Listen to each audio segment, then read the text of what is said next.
नमस्कार दोस्तों, आज हमारा जो कपूर मेकिंग मशीन का जो न्यू मॉडल जो लॉन्च किया है गोदरेज मोटर के साथ, अभी आप देख सकते हैं। इसका लाइव डेमो करके दिखाने जा रहा हूँ कि किस तरह से टैबलेट वगैरह बन रहा है। अभी दोस्तों आप देख सकते हैं राउंड टैबलेट है। अगर आपको डिफरेंट अगर आपको टैबलेट में बनाना चाहते हो कपूर, तो आपका स्क्वायर में भी बना सकते हो, कैप्सूल में भी बना सकते हो। अभी मैं इसका लाइव डेमो करके दिखाने जा रहा हूँ कि किस तरह से मशीन वर्किंग किया जाता है।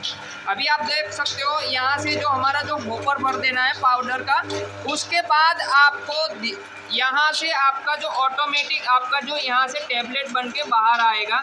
अभी आप देख सकते हैं कितना बढ़िया क्वालिटी में हमारा जो जो कपूर है ये बन रहा है। आप देख सकते हैं कितना बढ़िया सा ये जो फिनिशिंग वगैरह में ये जो टैबलेट बन रहा है, आप देख सकते हैं।